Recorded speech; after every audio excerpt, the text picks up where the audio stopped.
कि उसके पिताजी का कितना हमने किया था, सम्मान ही नहीं दिया था, उनका हमने समर्थन किया था। शुरुआती दौर की बात है, अभी सब तो बच्चा न है जी। अपशब्द नहीं, खैर बच्चा बोलना किसी को कोई अपशब्द नहीं है, कोई बात नहीं, वो भी मेरी सराखों पर मेरे पिताजी के मरने के बाद, उनके देहांत के बाद आप जिस तरीके से एक व्यक्तिगत टिप्पणी उनके ऊपर कर रहे हैं, क्या आपको शोभा देता है मुख्यमंत्री जी? ईमानदारी से बताएं, क्या आपको शोभा देता है कि उनके व्यक्तिगत संबंधों को, उनकी शादी ब्याह को लेकर आप जिस तरीके से आप टिप्पणी कर रहे हैं, क्या आपका वो स्तर है मुख्यमंत्री जी?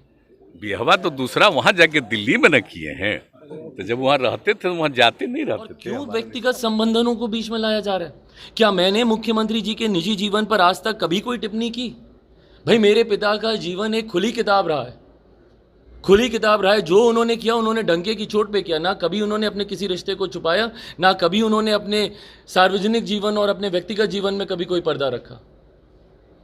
पर इतनी पारदर्शिता तो मुख्यमंत्री जी ने कभी नहीं रखी ना। क्या किसी ने टिप्पणी की उनके ऊपर?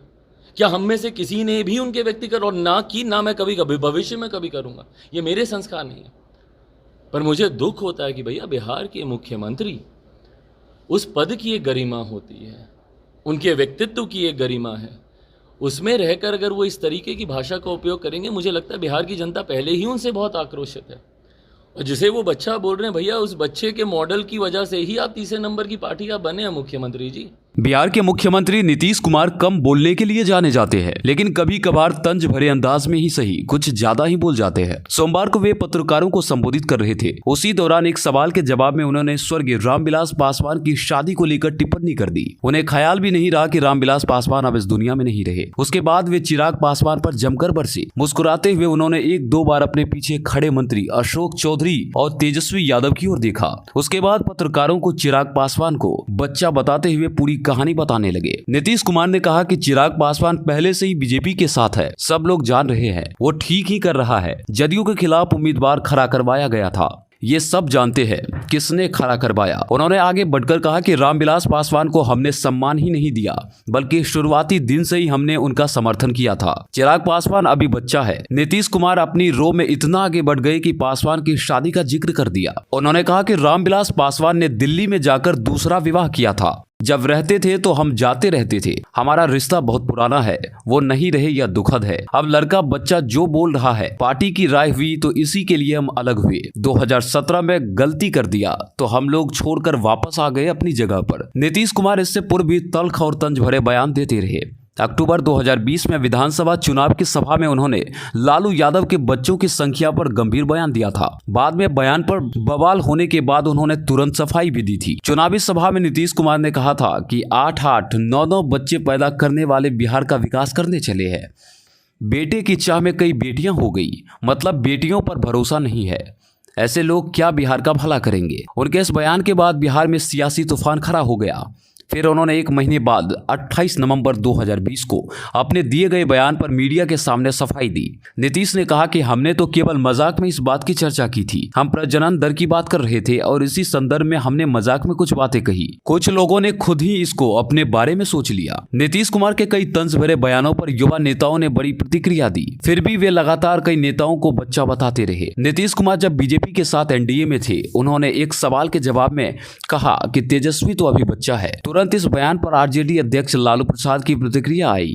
लालू ने कहा कि तेजस्वी बच्चा नहीं है, आपका भी चच्चा है। लालू के पलटवार के बाद तेजस्वी ने सोशल मीडिया पर मोर्चा संभाला और 14 नवंबर 2017 को ट्वीट कर नीतीश कुमार को घेर लिया। तेजस्वी ने ट्वीट कर लिखा कि आदरणीय चच्चा जी, आज बच्चा को बाल दिवस पर आशीर्वाद न सही लेकिन शुभकामनाएं तो दे देते। आपने 5 दिन पहले इस बच्चे को जन्म दिवस की शुभकामनाएं भी नहीं भेजी। बच्चा कहते हो तो बड़ों जैसा सलूक भी करो। बिहार विधानसभा चुनाव 2020 में जीत मिलने के बाद एनडीए की सरकार बनी। 27 नवंबर 2020 को बिहार विधानसभा की कार्रवाई के दौरान नीतीश कुमार तेजस्वी के लगाए गए आरोप पर भड़क गए। उन्होंने कहा कि हम अब तक चुप थे, तेजस्वी हमारे बेटे के समान है, इनके पिताजी हमारी उम्र के हैं। तुमको डिप्टी सीएम किसने बनाया था? आप चार्जशीटेड हो, तुम क्या करते हो हम सब जानते हैं। सदन की उस कार्रवाई का वीडियो खूब वायरल हुआ। नीतीश कुमार को लोगों ने पहली बार इतने गुस्से में देखा। तेजस्वी की बात उन्हें चुभ गई।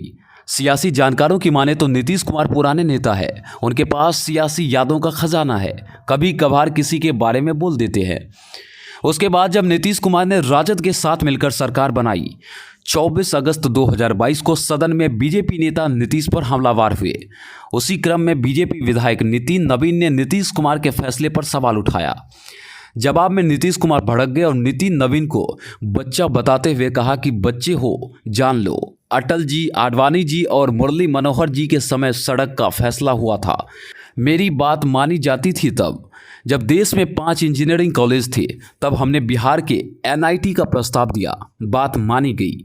उसके बाद भड़के नितिन नवीन ने नीतीश कुमार को जवाब में कहा कि मैं 4 बार का विधायक उन्हें बच्चा दिखता हूँ, जबकि 2 बार का विधायक उनके बगल में उप मुख्यमंत्री बनकर बैठा है। नितिन नवीन ने यह भी कहा कि नीतीश कुमार ने बिहार को शर्मसार किया है, बिहार को कलंकित किया है।